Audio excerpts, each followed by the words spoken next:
नमस्कार दोस्तों, आप क्राइम तक देख रहे हैं। बात करते हैं सीधा राजस्थान की टोंक की, जहां पर एक वीडियो वायरल हुआ। हम सब ने देखा, एसडीएम साहब को थप्पड़ मारा और वो मारा निर्दलीय उम्मीदवार नरेश मीणा ने। ये आरोप लगा रहे हैं कि पूरे गांव ने चुनाव का बहिष्कार कर रखा था, लेकिन एसडीएम साहब वोट डलवा रहे थे। अब एसडीएम साहब क्यों वोट डलवा रहे थे जब पूरे गांव ने इसका बहिष्कार कर रखा था? ज़बरदस्ती एसडीएम साहब वोट डलवा रहे थे। सवाल ये उठता है कि इनकी बातों में कितनी सच्चाई है, लेकिन इन्होंने वहीं पर फैसला सुना दिया, थप्पड़ जड़ दिया। और इनका मैं बयान सुन रहा था। आशीष, ये कह रहे हैं एक थप्पड़ मारा वो गलत किया, दो मारने चाहिए थे थप्पड़। बिल्कुल, देखिए ये मैं तो इसको किसी भी तरह से मैं इसमें हामी नहीं भरूंगा कि ये उन्होंने सही किया। कानून को अपने हाथ में लेना, और वो भी एसडीएम के ऊपर, जिसके पास पूरे तहसील की एक जिम्मेदारी होती है। ये एक उनके ऊपर जो चुनाव का जो प्रोसीजर होता है, एसडीएम और ख़ास तौर पर जो डीसी होते हैं, उनके ऊपर एक जिम्मेदारी होती है कि चुनावों को स्मूथली रन किया जाए, और उनके ऊपर हमला ऐसा करना ये बहुत ही निंदनीय है। और इसका विरोध पुलिस ने बड़े कड़े शब्दों में किया, विपक्ष ने भी किया है और बीजेपी भी कर रही है। लेकिन बात यह है कि आखिर निर्दलीय उम्मीदवार होकर उन्होंने थप्पड़, और उसके बाद उनका एटीट्यूड देखिए। उन्होंने कहा कि मैंने एक मारा, इसका मुझे दुख है। और लोग बोल रहे थे कि चलो इनको पछतावा है इस चीज़ का, लेकिन उन्होंने जो उसके बाद कहा कि मुझे दो मारने चाहिए थे, ये बताता है कि कानून व्यवस्था कैसी है। और उनको कानून का डर कितना डर ही है, उनको डर है ही नहीं।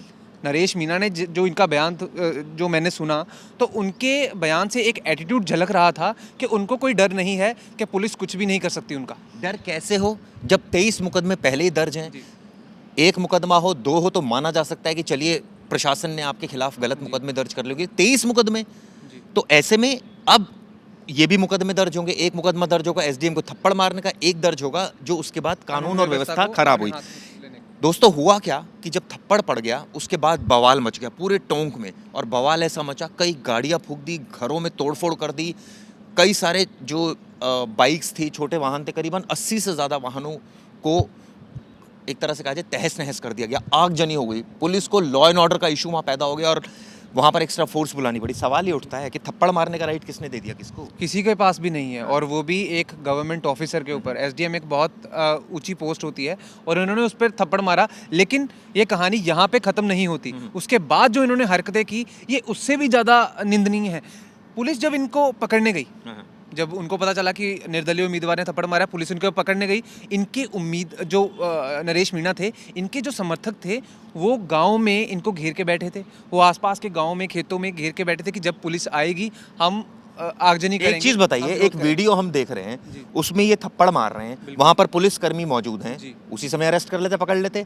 इतना मौका क्यों दिया कि वो जाकर अपने समर्थकों से मिल रहे हैं वहाँ? ऐसा एटीट्यूड हो रहा है तो सीधा सीधा पुलिस का लैप्स है ना। पुलिस को क्या स्थिति का आकलन नहीं कर पाई कि उसी समय इनको अरेस्ट कर लेती, उसी समय इनको डिटेन कर लेती? देखिए, एक तो वो उम्मीदवार थे, इलेक्शन हो रहे थे, इलेक्शन चल रहे थे, पुलिस चाहती तो कर सकती थी कार्रवाई। लेकिन मुझे लगता है क्यों नहीं गई पुलिस ने कार्रवाई? क्योंकि इलेक्शन चल रहे थे, तो उससे क्या मतलब? उन्होंने सोचा, पुलिस ने, जो मौजूदा पुलिस होती है, वो कई बार ऐसा सोचती है कि हम मामले को ठंडा रखें। ठंडा थोड़ी था मामला, ये तो एसडीएम से जुड़ा मामला है। एसडीएम को थप्पड़ पड़ा है, कोई आम आदमी के पड़ता तो आपकी बात जायज थी, मैं मान सकता था कि चलिए दबा दिया मामले को। ये तो एसडीएम को पड़ा है थप्पड़, और वो तो वीडियो बन रहा है। हाथ क्या, तो उनको डिटेन कर लेना चाहिए था। इतना मौका क्यों दिया कि सुबह से लेकर रात तक पूरा तमाशा हो रहा है? तो इसी वजह से तो विपक्षी पार्टियां, जो कांग्रेस पार्टी है और बाकी की भी जो दल है, बीएसपी समेत, उन्होंने इसी बात का विरोध किया है कि कार्रवाई मौके पर ही क्यों नहीं की गई। एसडीएम खुद ही बोल सकते थे अपने पुलिसकर्मियों को, क्योंकि वो साथ थे। लेकिन उसके ऊपर जो आरोप लगाए हैं इन्होंने, अगर वो सच साबित होते हैं तो ये भी एक बहुत परेशानी की बात है। अगर कोई गवर्नमेंट ऑफिसर, एसडीएम, जो नरेश मीणा ने आरोप लगाया कि वो बीजेपी के लिए फोर्स वोटिंग करवा रहे थे, गांव ने बहिष्कार किया हुआ था कि हम वोट नहीं करेंगे, और अगर एसडीएम वहाँ पर आकर बोलता है कि, या उन पर जो आरोप है कि उन्होंने 3-4 अपने साथ लोगों को लेकर बीजेपी के लिए वोटिंग करवाई, तो ये भी चिंता का विषय। सवाल ये उठता है कि वोटिंग के लिए सरकार खुद कहती है भाई प्रोत्साहित करो लोगों को, वोट डालना हमारा अधिकार है, हमें वोट डालना चाहिए, ये तो सबको पता है। वोट, एक मिनट, मैं आपको जबरदस्ती नहीं कर सकता, ठीक बात है कि मैं आशीष आपको नहीं कह सकता कि आप इसको वोट डालो, इसको वोट डालो, लेकिन मैं आपको एज अ गवर्नमेंट सर्वेंट आपको प्रोत्साहित तो कर सकता हूँ कि यार अपना वोट क्यों नहीं डाल रहे आप? हो सकता है यही कहानी हो कि वो कह रहे हो कि आप जाके वोट क्यों नहीं डाल रहे हो। अगर ये कहानी है कि वो सिर्फ कह रहे हो कि आप वोट डालने चाहिए, तो ये तो जांच का विषय है। लेकिन उनका आरोप ये है कि ये अपने साथ जिन लोगों को अंदर लेके जा रहे थे पोलिंग बूथ में, डिफरेंस होता है। आप बोलेंगे कि लोगों को मैं प्रोत्साहित कर रहा हूँ कि वोट डालिए, ये तो अमिताभ बच्चन करते हैं, ये तो बहुत सारे सेलिब्रिटीज करते हैं, लेकिन आप किसी को पोलिंग बूथ के अंदर थोड़ा लेके जाते हैं। आप तो अगर आपके घर में कोई तो ये कौन कह बूढ़ा रहा है बुजुर्ग- पोलिंग बूथ के अंदर ले जा रहे हैं? तो वो नरेश मीणा का आरोप है कि जो 3-4 बंदे ये जो अंदर लेके गए पोलिंग बूथ में, ये उनको फोर्स वोटिंग करवा रहे थे कि आप बीजेपी के समर्थक हैं। इतने सारे लोग नरेश मीणा के समर्थन में कैसे आ गए? थप्पड़ पड़ा है एसडीएम को, हम सबको दिख रहा है, हमें बुरा लग रहा है। उन सभी लोगों को क्या बुरा नहीं लग रहा? क्या उनको एसडीएम की गलती लग रही है इसमें? देखिए ये बात हो सकती है, लेकिन जो समर्थक, वो एक छोटे नेता नहीं है, एक उनका जो एरिया, जो टोंक जो क्षेत्र है, उनमें वो पॉपुलर है, उनके थोड़े बहुत सपोर्टर हैं काफ़ी, इसीलिए वो एमएलए के चुनाव में भी अभी निर्दलीय, जी, पहले कांग्रेस में थे। तो जो उनके समर्थक थे, उनका सिंपल ये कहना है कि इनके साथ गलत हुआ है, क्योंकि आपने पहले ही बोला कि पूरा का पूरा जो गांव था वो बहिष्कार कर रहा था।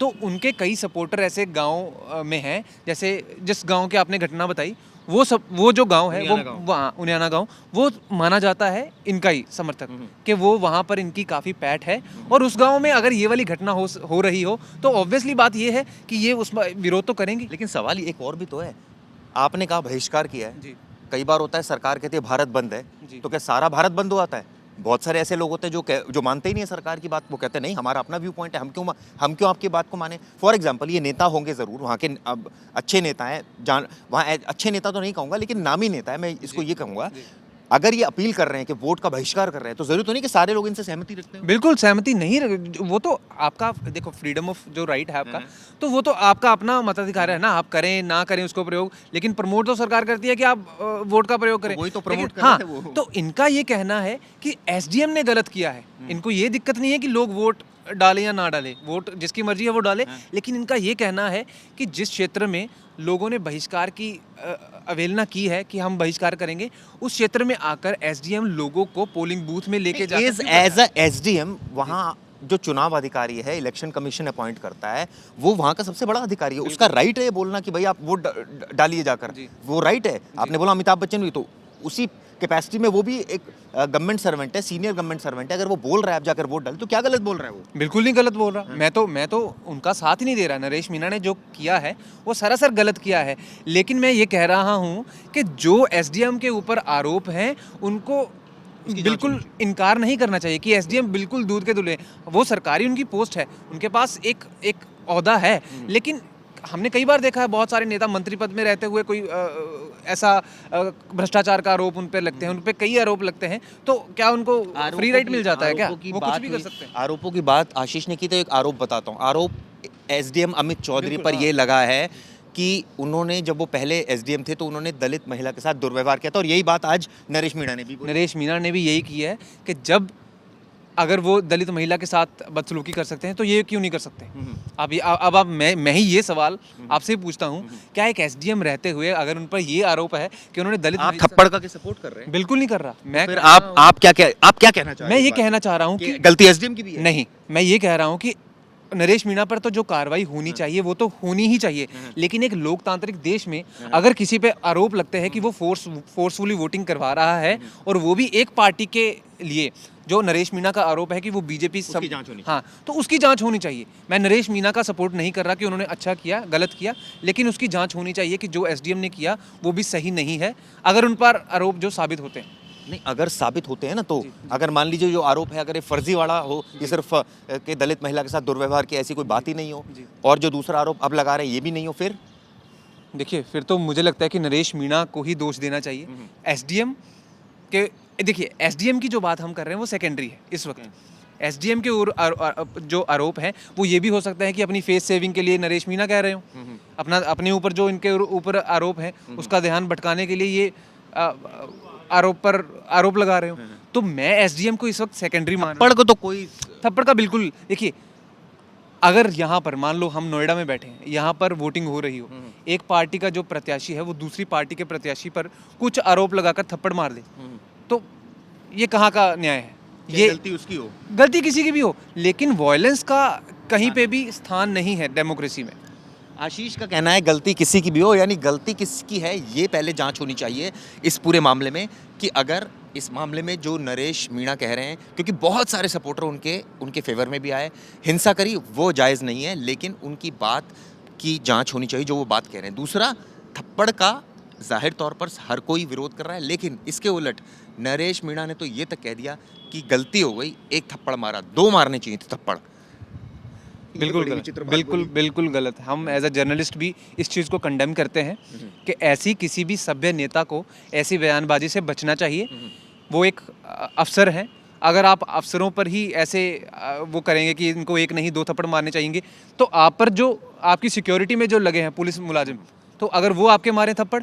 23 मुकदमे का मतलब क्या होता है? एक मुकदमा हो समझा जा सकता है, 2 हो समझा जा सकता है, 23 मुकदमे, तो कहीं ना कहीं इससे ये तो नहीं प्रूव हो रहा कि नरेश मीणा हैबिचुअल क्रिमिनल है। बिल्कुल, अगर इन्होंने एसडीएम पर आरोप लगाए हैं कि आपने भी दलित महिला के साथ बदसलूकी की है, आप पर आरोप है, तो इनको अपने गिरेबान में भी झांकना चाहिए ना कि इनके ऊपर 23 आरोप हैं। मान लो 23 के 23 झूठ हैं, लेकिन आरोप अगर लगे हैं, आप उसके बारे में जवाब दीजिए कि अगर जिस समय में आप कांग्रेस के उसमें थे, आप निर्दलीय हैं, तो आप पर ये जो आरोप लगे हैं, तो उसके बारे में आपका क्या कहना है? अगर किसी जर्नलिस्ट ने इनसे पूछा? नहीं पूछा। और इसी वजह से मुझे लगता है कि इन्होंने भी अपने आप को बचाने के लिए, अपनी जो क्रिमिनल हिस्ट्री जो इनकी रही है, उसको बचाने के लिए इन्होंने एसडीएम पर ही आरोप लगा दिए कि एसडीएम ने भी बदसलूकी की थी, कि इनके ऊपर एक फेस सेविंग के लिए इनको मिल जाए कि नहीं मैं ही गलत नहीं हूँ, वो भी गलत है। तो ये इसके पीछे सबसे बड़ा रीज़न मुझे लगता है। देखिए, जांच होगी, रीज़न तो तभी पता चलेगा, लेकिन कई सारे इसमें पहलू हैं। हमने कोशिश की इस वीडियो के ज़रिए बताने की आपको कि किस तरह से बदसलूकी हुई, थप्पड़ कांड हुआ। इससे सियासत में उबाल है, इससे पूरे राजस्थान के एक पर्टिकुलर टोंक ज़िले की बात करो तो कानून व्यवस्था जो है उस पर तमाम सवाल खड़े हुए हैं। पुलिस पर बहुत बड़ा सवाल खड़ा हुआ है। वीडियो में साफ दिख रहा है कि पुलिस की मौजूदगी में ऐसा हुआ। पुलिस क्या सो रही थी? पहले तो वो रोक नहीं पाई, चलिए रोक नहीं पाई, आरोपी को तो गिरफ्तार कर सकती थी, वो भी नहीं किया। इतना ड्रामा हुआ, और उसके बाद लॉ एंड ऑर्डर जो उसके बाद हुई, लॉ एंड ऑर्डर को चक्का जाम किया उन्होंने रोड पे, उसके बाद जो लोगों को इनकन्वीनियंस हुई, वहाँ के लोकल लोगों को, उसका जवाब कौन देगा? क्या सरकार देगी? क्या नरेश मीणा देंगे? या वो एसडीएम देंगे? या पुलिस देगी? पुलिस तो देगी ही नहीं, क्योंकि पुलिस की उसका जिम्मेदारी तो पहले सरकार की आएगी ना, लॉ एंड ऑर्डर मेंटेन करने की, उसके बाद पुलिस की जवाब। बिल्कुल ठीक कहा। ऐसे में ये वीडियो दोस्तों कैसी लगी ज़रूर बताइएगा। धन्यवाद।